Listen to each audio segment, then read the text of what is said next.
सम्मानित शिक्षक साथियों, आज एक बार फिर मैं आपके सामने एक शिक्षक की संघर्ष गाथा लेकर उपस्थित हूँ।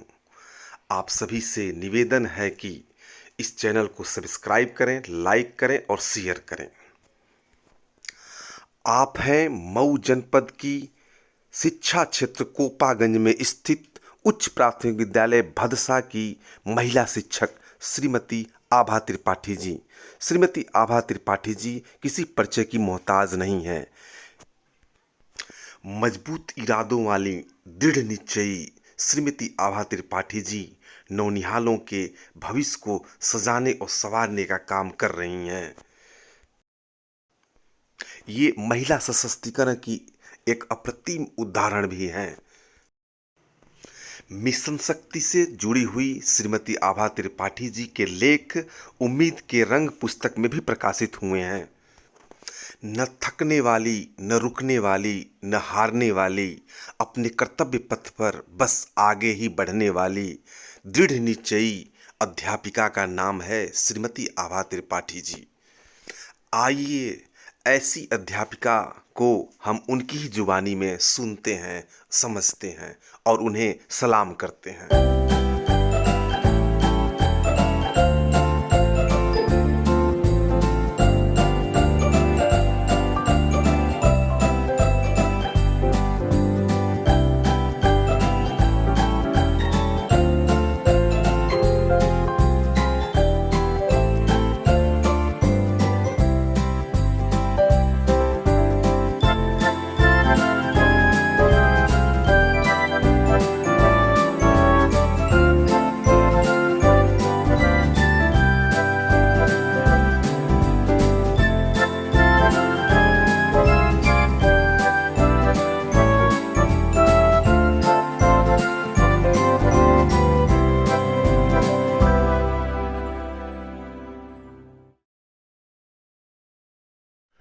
आप हैं मजबूत इरादों वाली दृढ़ निश्चयी उच्च प्राथमिक विद्यालय भदसा की सहायक अध्यापिका श्रीमती आभा त्रिपाठी जी। मैडम, आपकी प्रथम नियुक्ति कब और कहाँ हुई थी? मेरी प्रथम नियुक्ति गोरखपुर जनपद में शिक्षा क्षेत्र बढ़लगंज के प्राथमिक विद्यालय पटना घाट में हुई थी। वर्तमान विद्यालय में आप कब कार्यभार ग्रहण की? हाँ, मैं जिला स्थानांतरण करवाने के बाद मैं कुछ दिनों प्राइमरी स्कूल में थी और अभी फिलहाल 2011 में मैं वर्तमान विद्यालय पे प्रमोशन के बाद पदोन्नति के पश्चात में सन 2011 में इस विद्यालय पे मैं आई हूँ। जब आप इस विद्यालय में आई तो विद्यालय की क्या स्थिति थी और आपने उस विद्यालय को सुधारने के लिए क्या प्रयास किए? हाँ, जब मैं विद्यालय पे आई थी इस विद्यालय पे तो बच्चों की संख्या बहुत ही कम थी। लगभग 28 के करीब बच्चे थे और स्कूल के जस्ट बगल में ही गांव का ही एक प्राइवेट विद्यालय जो है वो अच्छा रन कर रहा था। ऐसे में जरूरत थी लीग से हटकर कुछ करने की और विशेष करने की।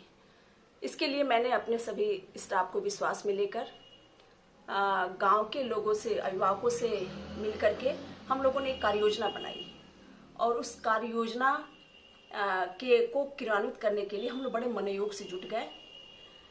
पठन पाठन के साथ हम लोगों ने ब्लॉक स्तरीय और जनपद स्तरीय प्रतियोगिताओं में बच्चों को प्रतिभाग कराना भी शुरू कर दिया।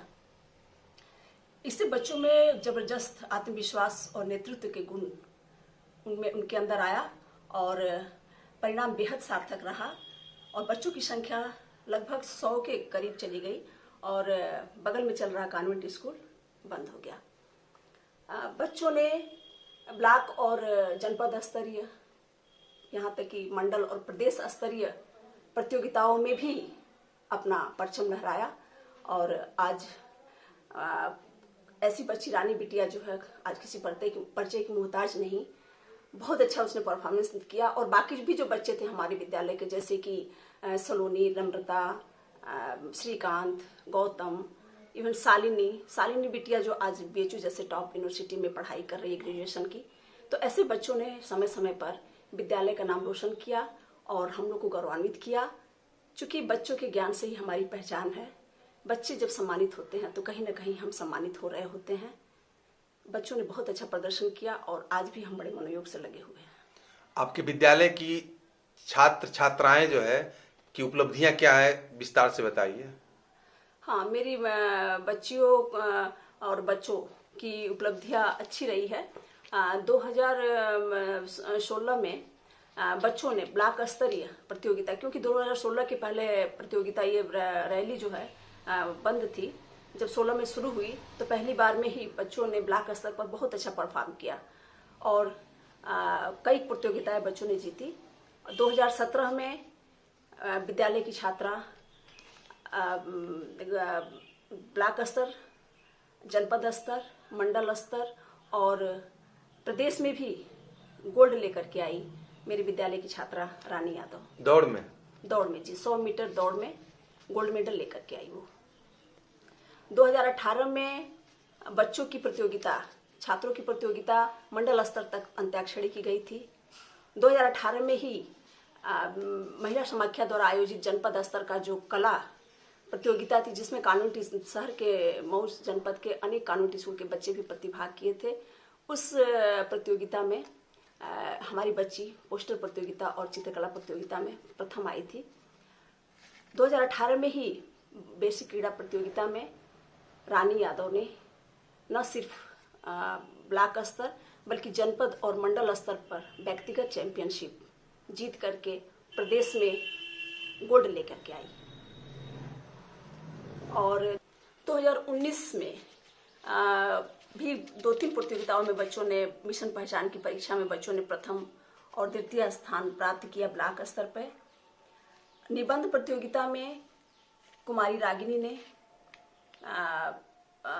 प्रथम स्थान प्राप्त किया ब्लॉक और जनपद स्तर पर। रानी बिटिया ने 2019 में चैंपियनशिप जीता मंडल स्तर तक का और प्रदेश में गोल्ड जीत करके उसने न सिर्फ देश बल्कि नेशनल के लिए भी क्वालिफाई किया। वो हम लोग के लिए बहुत ही गौरव का क्षण था, पूरे जनपद के लिए गौरव का क्षण था, विद्यालय के लिए था। इस तरह से बच्चों की उपलब्धियां बहुत ही अच्छी रही है और हम लोग अभी भी प्रयासरत हैं कि विद्यालय में ये चलता रहे। 2017 में ही ODF ओलंपिक में हमारे विद्यालय के 4 बच्चों ने ब्लॉक स्तर पे गोल्ड मेडल प्राप्त किया और रानी बिटिया को जनपद स्तर पर गोल्ड मेडल मिला। आप एक मजबूत और सशक्त महिला शिक्षक के रूप में जानी जाती हैं जनपद में। आप अपनी उपलब्धियों के बारे में बताइए। हाँ, मेरी उपलब्धियां जनपद, मंडल और प्रदेश स्तर पर रानी बिटिया के कोच के रूप में मैं पुरस्कृत होती रही हूँ। मीना मंच और SMC की मास्टर ट्रेनर के रूप में भी मैंने अपनी भूमिका का निर्वहन किया है। महिला सशक्तिकरण अभियान जो पिछले साल चला था, मुख्यमंत्री जी की योजना थी बहुत ही अच्छी, उसमें मैंने कई गांवों में जाकर के और ग्रामीण स्तर पर महिलाओं को जन जागरण किया और उनके अधिकारों के प्रति उनको जागरूक किया। रसोई माताओं की जो प्रतियोगिता हुई थी जनपद स्तर की, उसके सफल क्रियान्वयन के लिए भी मुझे पुरस्कृत किया गया आदरणीय जिलाधिकारी महोदय एवं BSA महोदय के हाथों। विगत 5 वर्षों से मैं बोर्ड परीक्षा की सचल ड्यूटी में आदरणीय BSA सर के टीम में मैं रहती हूँ। इसके साथ ही बेसिक शिक्षा निदेशालय द्वारा और टाटा ट्रस्ट के सहयोग से अभी एक पुस्तक प्रकाशित हुई है, उम्मीद के रंग। उस पुस्तक में लेखन के लिए भी मुझे बेसिक शिक्षा निदेशालय लखनऊ से सम्मानित किया गया है आदरणीय शिक्षा मंत्री जी के द्वारा भी, और हमारे बेसिक के निदेशक डॉक्टर सर्वेंद्र विक्रम बहादुर सिंह सर, सहायक निदेशक अब्दुल मुबीन सर के द्वारा। और इसके बाद कोविड-19 से बचाव के लिए आदरणीय DM सर मऊ के द्वारा जन सहयोग करने के लिए जगह जगह जा कर के हम लोग को उसके लिए कोरोना योद्धा के रूप में भी पुरस्कृत किया गया है। इसके साथ ही इस समय मिशन शक्ति से भी मैं जुड़ी हुई हूँ और बालिकाओं और महिलाओं के लिए उत्थान के लिए मैं अक्सर ही प्रयास करते रहती हूँ और कोशिश रहती है कि बालिकाओं और महिलाएं जितनी शिक्षित हो सके मैं उनको शिक्षित करने का प्रयास करते रहती हूँ। उनके अधिकारों के लिए मैं हमेशा आगे रहती हूँ लड़ने के लिए। आपके विद्यालय की छात्रा रानी बिटिया एथलेटिक्स में प्रदेश स्तर पे गोल्ड मेडल लाती रही है, उसके बारे में कुछ बताइए। हाँ जी हाँ, रानी जब मेरे विद्यालय में आई थी 2017 में क्लास 6 में, जब उसने एडमिशन लिया था तो स्कूली प्रतियोगिता के दौरान मैंने देखा कि वो बहुत ही अच्छा दौड़ रही है। फिर मैं उसके घर गई।